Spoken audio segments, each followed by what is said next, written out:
Bismillahirrahmanirrahim. Assalamualaikum warahmatullahi wabarakatuh. Saya Farhan Farulozi, NIM 2018 0430 094, mata kuliah kebangsaan dari Prodi Ekonomi Fakultas Ekonomi dan Bisnis Universitas Muhammadiyah Yogyakarta. Saya di sini akan menjelaskan tentang profil, sejarah, dan transformasi Bank Indonesia. Di sini ada status dan kedudukan. Lembaga negara yang independen. Bank Indonesia sebagai bank sentral yang independen dalam melaksanakan tugas dan wewenangnya dimulai ketika sebuah undang-undang baru, yaitu Undang-Undang Nomor 23 Tahun 1999 dan telah diubah dengan Undang-Undang Republik Indonesia Tahun 2009 Nomor 6. Dalam undang-undang tersebut memberikan status dan kedudukan sebagai suatu lembaga negara yang independen dalam melaksanakan tugas dan wewenangnya, bebas dari campur tangan pemerintah atau pihak lain, kecuali hal-hal yang secara tegas diatur dalam undang-undang ini. Bank Indonesia mempunyai otonomi penuh dalam merumuskan dan melaksanakan setiap tugas dan wewenangnya, sebagaimana ditentukan dalam undang-undang tersebut. Status dan kedudukan yang khusus tersebut diperlukan agar Bank Indonesia dapat melaksanakan peran dan fungsinya sebagai otoritas moneter secara lebih efektif dan efisien. Nah, selanjutnya adalah Bank Indonesia sebagai badan hukum. Bank Indonesia sebagai badan hukum publik ataupun badan hukum perdata. Bank Indonesia sebagai badan hukum publik berwenang menetapkan peraturan-peraturan hukum. Dan sedangkan Bank Indonesia sebagai badan hukum perdata dapat bertindak untuk atas nama sendiri di dalam maupun di luar pengadilan. Selanjutnya, tujuan dan tugas Bank Indonesia. Bank Indonesia mempunyai satu tunggal tujuan, yaitu mencapai dan memelihara kestabilan nilai rupiah. Kestabilan nilai rupiah ini mengandung dua aspek, yaitu kestabilan nilai mata uang terhadap barang dan jasa, serta kestabilan terhadap mata uang negara lain. Untuk mencapai tujuan tersebut, Bank Indonesia didukung oleh 3 pilar yang merupakan 3 bidang tugasnya. Ketiga bidang tugas tersebut perlu diintegrasi agar tujuan mencapai dan memelihara kestabilan nilai rupiah dapat dicapai secara efektif dan efisien. 3 pilar utama yaitu: yang pertama, menetapkan dan melaksanakan kebijakan moneter. Kedua, mengatur dan menjaga kelancaran sistem pembayaran. 3, stabilitas sistem keuangan. Dari 3 pilar utama tersebut adalah pendukung manajemen intern. Selanjutnya ada sejarah Bank Indonesia. Tahun 1600, kedatangan bangsa Eropa ke Asia Tenggara dengan misi mencari rempah-rempah. Di Nusantara telah berdiri kerajaan-kerajaan yang telah memiliki mata uangnya sendiri. Selain itu, beredar pula mata uang asing seperti picis dari Tiongkok yang mendominasi peredaran uang. Tahun 1602 sampai 1603, pembentukan maskapai dagang oleh VOC atau bisa disebut Persekutuan Dagang Hindia Timur. VOC bertujuan untuk membuka perdagangan di Nusantara sekaligus menghancurkan dominasi Portugis, namun gagal. Tahun 1746,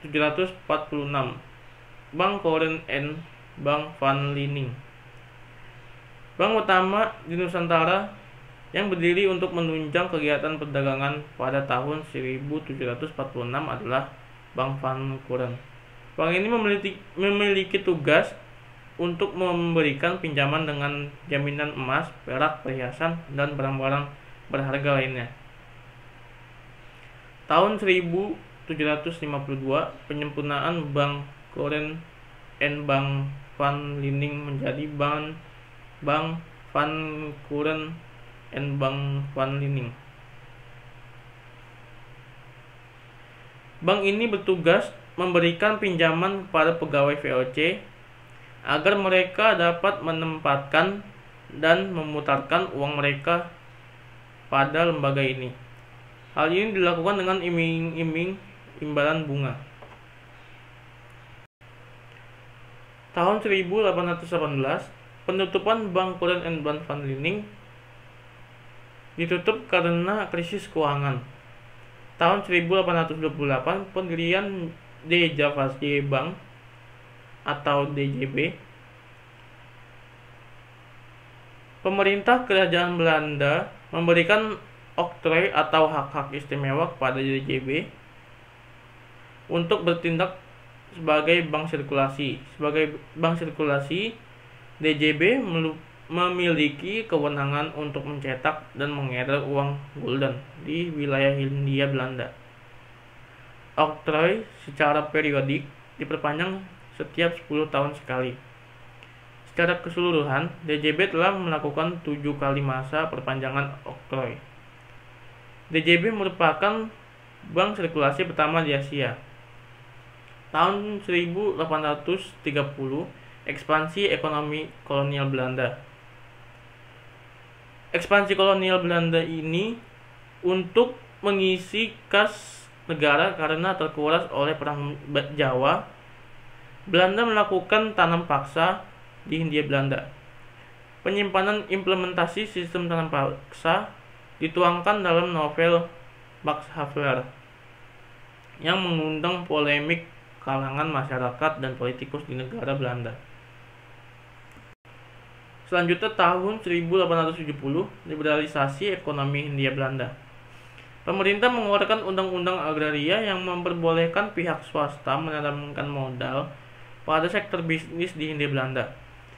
Hal ini mendorong kebangkitan sektor perkebunan di Hindia Belanda sehingga menjadi produsen terpenting komoditas-komoditas perdagangan internasional di dunia.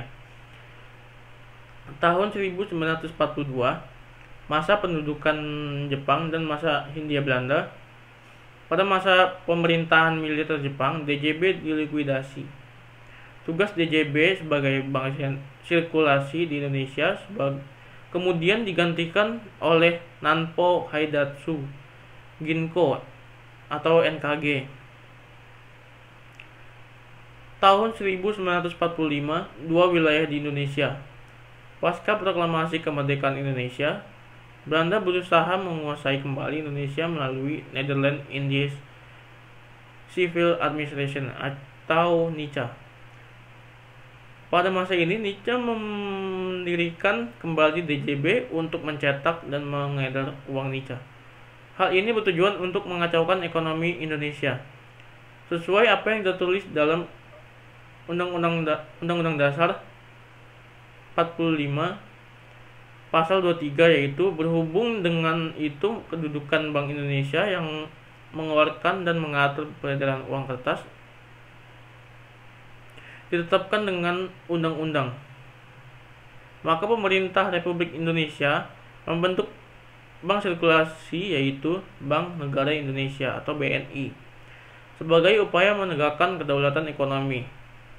BNI menerbitkan uang dengan nama Uang Republik Indonesia atau ORI. Tahun 1949, Republik Indonesia Serikat. Pada tahun ini berlangsungnya konferensi Meja Bundar atau KMB dengan salah satu butir kesepakatan penting adalah pengakuan kedaulatan Republik Indonesia Serikat oleh Belanda. Kedudukan Republik Indonesia Serikat berada di bawah Kerajaan Belanda dan Republik Indonesia menjadi bagian dari Republik Indonesia Serikat. Selain itu, KMB juga menetapkan DJB sebagai Bank Sirkulasi Indonesia Serikat. Selanjutnya, pada tahun 1953 berdirinya Bank Indonesia. Pada tahun 1951 muncul desakan kuat yang mendirikan Bank Sentral sebagai wujud kedaulatan ekonomi Republik Indonesia.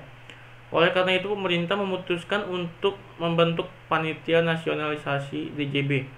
Proses nasionalisasi dilakukan melalui pembelian saham DJB oleh pemerintah RI dengan besaran mencapai 97%.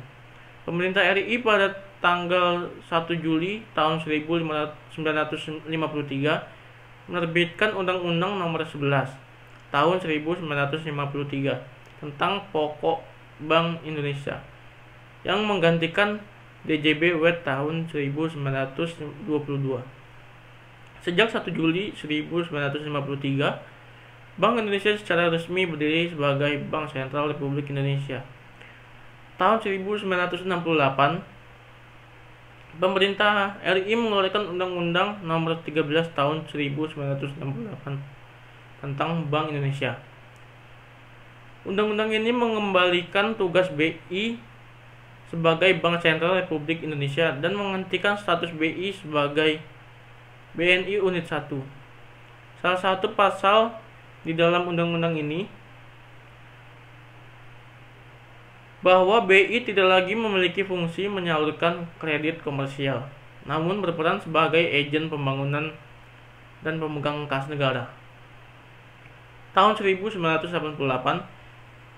BI mengeluarkan kebijakan deregulasi perbankan dengan nama Paket Kebijaksanaan 27 Oktober tahun 1988 yang lebih dikenal dengan Pakto 88 atau Pakto 27.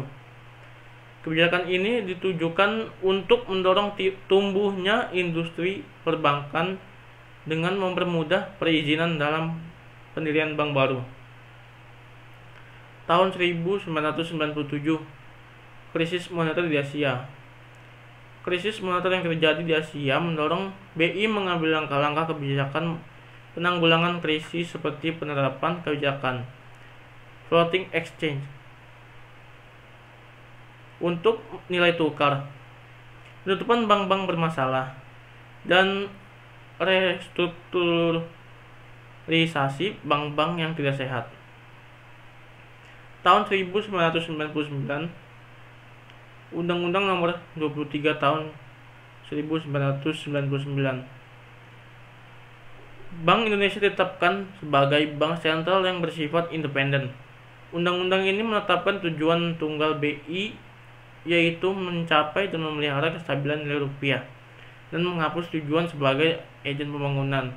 Sejak periode ini, BI menetapkan rezim kebijakan moneter dengan inflation targeting framework. Selanjutnya, pada tahun 2004, pengesahan Bank Indonesia sebagai bank sentral yang independen.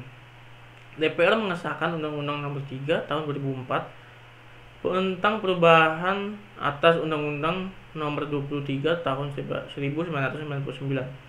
Undang-undang ini berisi tentang penegasan terhadap kedudukan bank sentral yang independen, penyempurnaan pengaturan tugas dan wewenang, dan penataan fungsi pengawasan BI. Tahun 2009, penegasan Bank Indonesia sebagai tender of the last resort. DPR mengesahkan Undang-Undang Nomor 6 Tahun 2009 tentang penetapan pengaturan pemerintah pengganti Undang-Undang Nomor 2 Tahun 2008. Undang-undang ini memperjelas dan mempertegas peran BI dalam fungsi sebagai tender of the last resort. Pada tahun 2011, fungsi pengaturan dan pengawasan perbankan berpindah kepada OJK. DPR mengesahkan Undang-Undang Nomor 21 Tahun 2011 tentang Otoritas Jasa Keuangan atau OJK yang mengalihkan fungsi pengaturan dan pengawasan perbankan dari Bank Indonesia ke OJK. Undang-undang ini membagi ruang lingkup pengaturan dan pengawasan mikroprudensial lembaga keuangan sebagai kewenangan OJK, sementara pengaturan dan pengawasan makroprudensial menjadi tanggung jawab BI dengan sasaran stabilitas sistem keuangan. Nah, selanjutnya ada transformasi Bank Indonesia. Bank Indonesia memiliki cita-cita jangka panjang yang hendak diwujudkan atau dikenal dengan sebutan visi. Selain visi, elemen yang penting lainnya adalah misi. Selain itu, ada arah strategi. Yang pertama, cinta BI. 2, cinta ilmu. 3, berpikir strategis. 4, memimpin perubahan. 5, gaining komitmen. 6, cinta Tuhan. Dan 7, cinta keluarga. Terima kasih atas segala perhatiannya. Saya akhiri. Wabillahi taufiq wal hidayah. Wassalamualaikum warahmatullahi wabarakatuh.